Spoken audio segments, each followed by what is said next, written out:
আসসালামু আলাইকুম ওয়া রাহমাতুল্লাহি ওয়া বারাকাতুহু। আলহামদুলিল্লাহি রাব্বিল আলামিন ওয়াসসালাতু ওয়াসসালামু আলা আশরাফিল আমবিয়াই ওয়াল মুরসালিন নবিয়িনা মুহাম্মদ ওয়া আলা আলিহি ওয়া আসহাবিহি আজমাইন, আম্মা বা'দ। সম্মানিত ছাত্র ভাইরা, আমি এখন ক্লাস 3 তাওহীদের ক্লাস আরম্ভ করছি।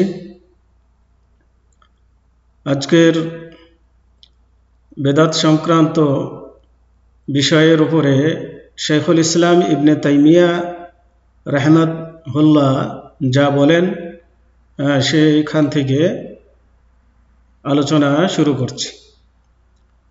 তো শেখুল ইসলাম ইবনে তাইমিয়া রহমতুল্লাহ আলাই বলেছেন, সেভাবে মিলাদ অনুষ্ঠান কিছু অতি উৎসাহী মানুষ নিজেদের স্বার্থে উদ্ভব করে থাকেন। এতে খ্রিস্টানদের ঈসা আলাইহিস সালামের জন্মদিন পালনের অনুসরণ অথবা নবী করিম সাল্লাল্লাহু আলাইহি ওয়াসাল্লামের প্রতি ভালোবাসা ও সম্মান দেখানোর উদ্দেশ্য।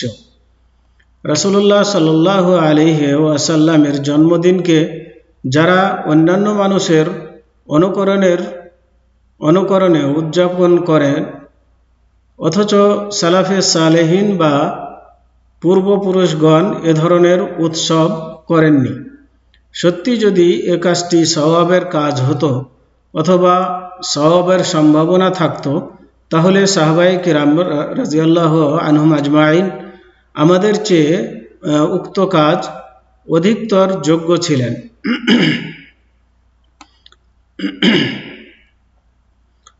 তারা এই কাজটি তাহলে করতেন, অথচ তাদের জীবনে এ ধরনের কাজ করতে দেখা যায়নি। কেননা তারা নবী করিম সাল্লাল্লাহু আলাইহি ওয়াসাল্লামকে আমাদের থেকে অধিক সম্মান করতেন এবং নেকির কাজের প্রতি অগ্রবর্তী ছিলেন।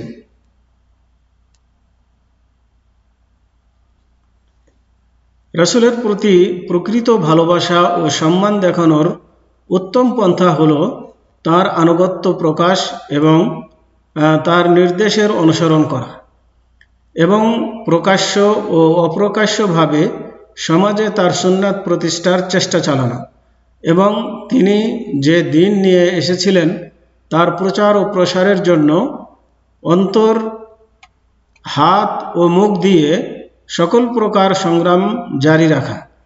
এটি ছিল পূর্ববর্তী আনসার, মুহাজির এবং যারা তাদের উত্তম ও শ্রেষ্ঠত্বের উত্তরসূরি তাদের পথ। কিছুটা সংক্ষিপ্তভাবে শেষ পর্যন্ত এটাই ছিল কথা। এ সমস্ত বেদাতের প্রতিবাদে পূর্বে এবং বর্তমান জামানায় অসংখ্য গ্রন্থ ও বই পুস্তক লেখা হয়েছে। এ কাজটি শুধু বেদাত ও খ্রিস্টানদের সাদৃশ্যই নয়, বরং এ বেদাতি অনুষ্ঠানকে কেন্দ্র করে পরবর্তীতে আউলিয়া, পীর, মাশায়েখ, নেতা ও রাষ্ট্রপ্রধানদের জন্মবার্ষিকী পালনের পথ খুলে যাবে। ফলে সমাজে আরও অনেক বেদাতের দরজা খুলে যাবে।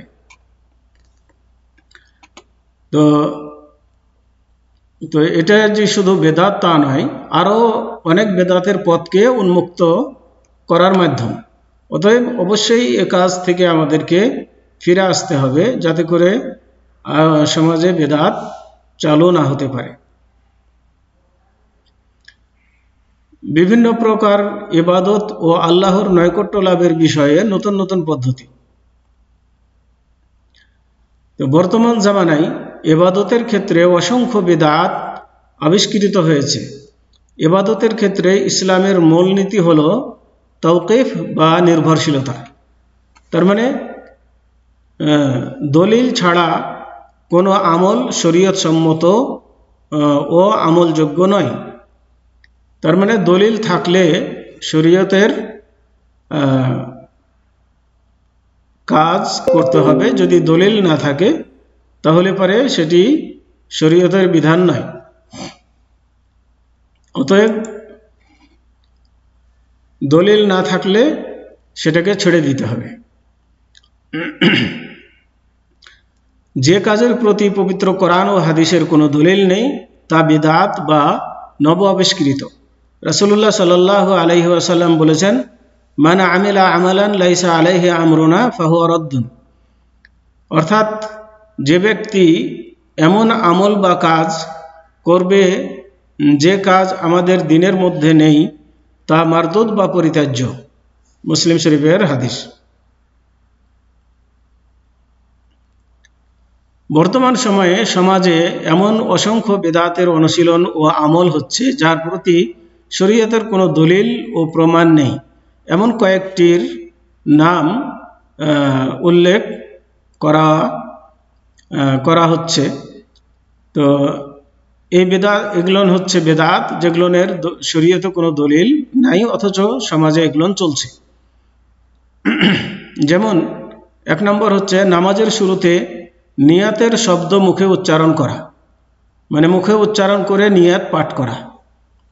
যেমন এভাবে বলা যে নাওয়াইতু আন উসাল্লিয়া লিল্লাহি কাদা ওয়া কাদা, তার মানে আমি সংকল্প করছি যে আমি আল্লাহর জন্য অমুক অমুক নামাজ পড়ছি, এভাবে মুখে বলে নিয়াত করা। তো এই ধরনের এভাবে মুখে নিয়াত বাক্য পাঠ করা বেদাত। নিয়াত শব্দ আকারে পাঠ করা, দোয়ার আকারে নিয়াত পাঠ করা, এটা হচ্ছে বেদাত। কেননা আল্লাহর রাসূলের সুন্নাত থেকে এর কোনো প্রমাণ নেই।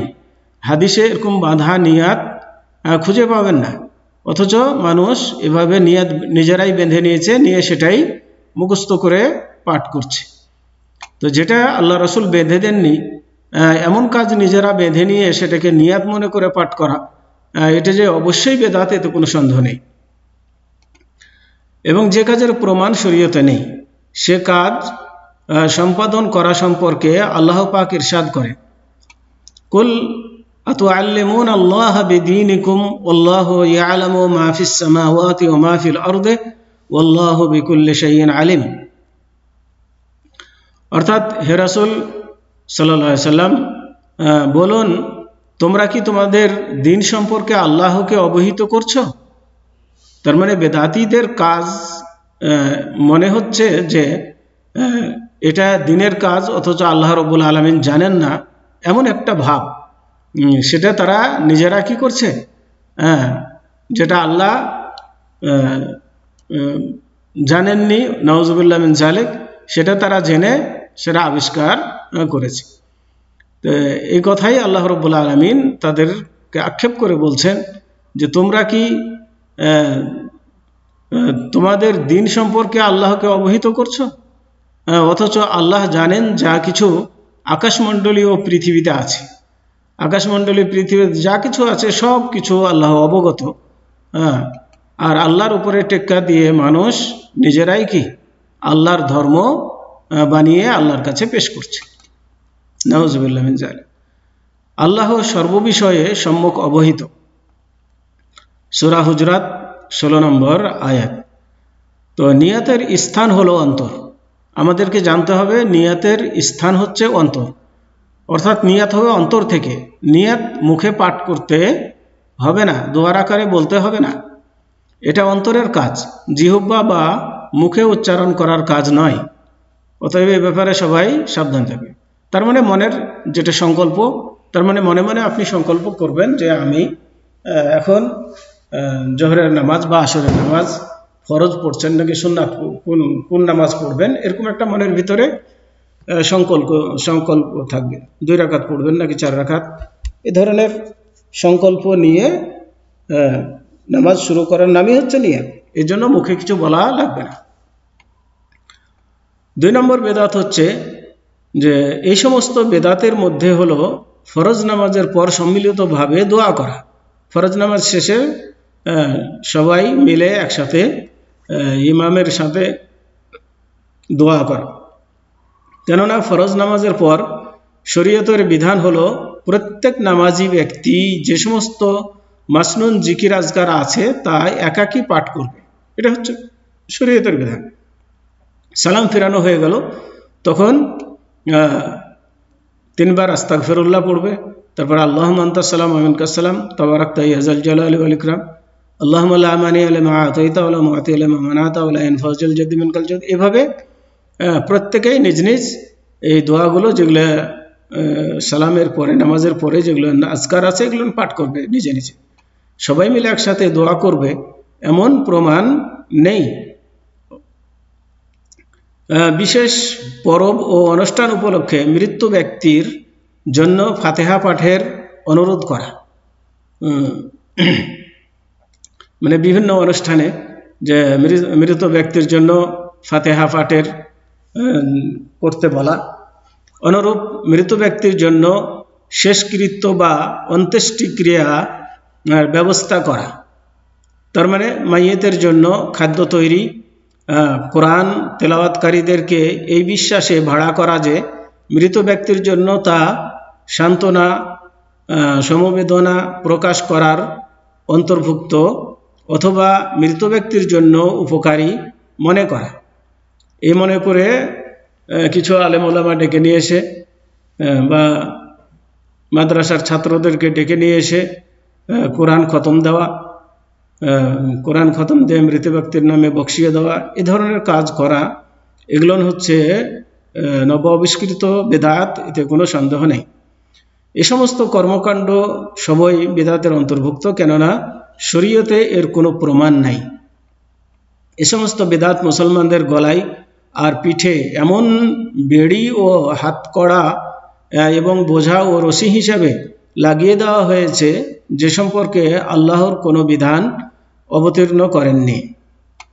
মানে এগুলো সম্পর্কে কোনো বিধান নাই, অথচ মানুষ এমনভাবে এগুলো পালন করছে মনে হচ্ছে যে এগুলো না আল্লাহরই বিধান, তারা মানছে। এ সমস্ত বেদাতের মধ্যে ধর্মীয় কোনো ঘটনাকে উপলক্ষ করে অনুষ্ঠান, উদযাপন, উৎসব পালন করা। তার মানে এই বেদাতের মধ্যে আরো বেদাত হচ্ছে যে ধর্মীয় কোনো ঘটনাকে উপলক্ষ করে অনুষ্ঠান করা, যেমন ইসরা ও মিরাজের ঘটনাকে কেন্দ্র করে উৎসব পালন করা, শবে মেরাজ পালন করা। নবী করিম সাল্লাল্লাহু আলাইহি ওয়াসাল্লাম হিজরতের তারিখ উদযাপন করা, অথচ শরীয়তে এ সমস্ত অনুষ্ঠান পালন করার কোনো ভিত্তি বা দলিল নেই। যেমন রাসূলুল্লাহ সাল্লাল্লাহু আলাইহি ওয়াসাল্লাম হিজরত করেছেন, তাই হিজরতের দিনটিকে কেন্দ্র করে কি করা? উৎসব করা, অথচ এই ব্যাপারে আল্লাহ রাসূল থেকে কোনো আদেশ নেই। 5, অনুরূপভাবে রজব মাসে উমরা রজবিয়া করা, মানে রজব মাসে বিশেষ করে ফজিলত মনে করে উমরা করা, এবং এ মাসের বিশেষ ইবাদত করা। এই মাসে কিছু ইবাদত বেঁধে নিয়েছে মানুষ, যেগুলো করে থাকে, যেমন নফল নামাজ, বিশেষভাবে রোজা রাখা, অথচ খাস করে এ মাসে রোজা রাখা, উমরা আদায় করা, নামাজ পড়া, কোরবানি করা ইত্যাদি বৎসরের অন্যান্য মাসের প্রতি এ মাসের আলাদা কোনো শ্রেষ্ঠত্ব বা বৈশিষ্ট্য নেই, যে অন্য মাসের তুলনায় যে এ মাসে এগুলো করলে যে বেশি সওয়াব বা নেকি পাওয়া যাবে এমন প্রমাণ নেই। কাজেই এ ধরনের নিজেরা সওয়াব মনে করে এই মাসে উমরা করলে বেশি সওয়াব পাওয়া যাবে, বিশেষ ইবাদত করলে বেশি সওয়াব পাওয়া যাবে, রোজা করলে বেশি সওয়াব পাওয়া যাবে, এভাবে মনে করে রোজা রাখা, এগুলো করা, এটা বেদাতের অন্তর্ভুক্ত। তারপরে 6, ভণ্ড সুফিদের বিভিন্ন ধরনের জিকির আজকার, এগুলি সবই বিদআত ও নতুন আবিষ্কার, কেননা তা শরীয়ত সম্মত জিকির আজকারের বিন্যাসে সময় ও পদ্ধতির পরিপন্থী।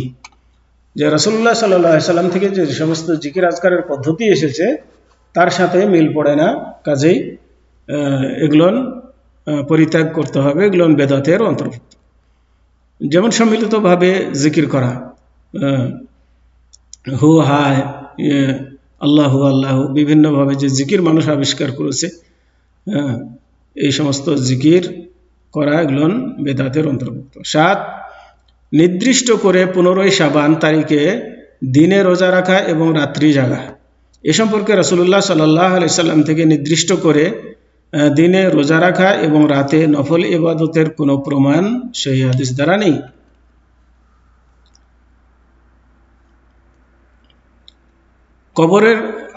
কবরের উপর ভবন নির্মাণ করা এবং তা মসজিদ হিসাবে গ্রহণ করা, বরকত লাভের উদ্দেশ্যে কবরে গমন করা এবং মৃত ব্যক্তির মাধ্যমে শিরকি উদ্দেশ্যে ওসিলা তালাশ করা ইত্যাদি। কবরের কাছে গিয়ে মৃত ব্যক্তিকে ওসিলা করে কিছু প্রার্থনা করা, এগুলো করা বেদাত এবং এগুলো শিরক। অনুরূপভাবে মহিলাদের কবর জিয়ারত করা, মহিলাদের অধিক হারে কবর জিয়ারত করা, অথচ আল্লাহ রসুল সাল্লাল্লাহু আলাইহি ওয়াসাল্লাম কবর জিয়ারতকারিণী মহিলাদেরকে এবং কবরের উপর মসজিদ বানিয়ে যারা বাতি জ্বালায় তাদের প্রতি অভিশাপ দিয়েছেন। আল্লাহ রসুল বলেছেন যে মহিলারা বেশি বেশি কবর জিয়ারত করে তাদের প্রতি অভিশাপ দিয়েছেন, এবং যারা কবরের উপর বাতি জ্বালায় তাদেরকেও অভিশাপ দিয়েছেন। তো কবর বাতি জ্বালানোর জায়গা নাই, এগুলো করতে হবে না কবরকে কেন্দ্র করে। কবর আল্লাহ রসুলের যুগেও কবর ছিল, যেভাবে আল্লাহ রসুল কবরকে নিয়ে কাজ করেছেন সেভাবে আমাদেরকে কাজ করতে হবে। তার মানে আল্লাহ রসুল কবর জিয়ারত করেছেন, কবর জিয়ারত করতে হবে। কবরের কাছে গিয়ে কিছু কবরবাসীর কাছে কিছু চাওয়া যাবে না, বা কবরবাসীকে ওসিলা করে আল্লাহর কাছে কিছু চাওয়া যাবে না, এগুলো নিষেধ। বরং কবরবাসীর জন্য মানুষ দোয়া করবে এবং তার নিজের জন্য পরকালকে স্মরণ করবে।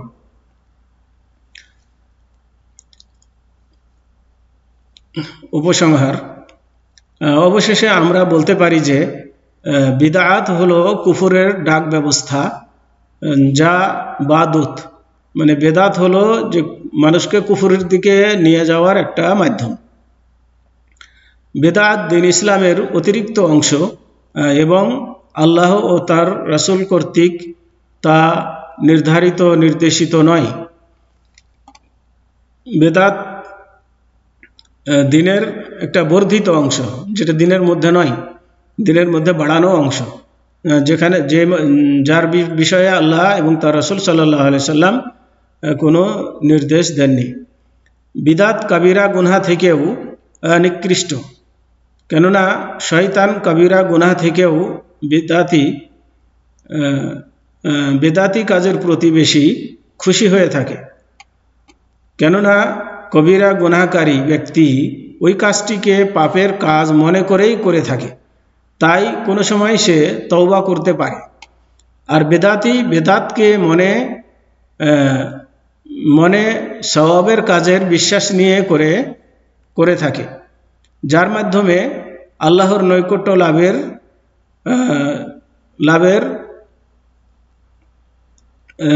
লাভের আশা করা যায়। তাই বিদাত থেকে সে তওবা করে না।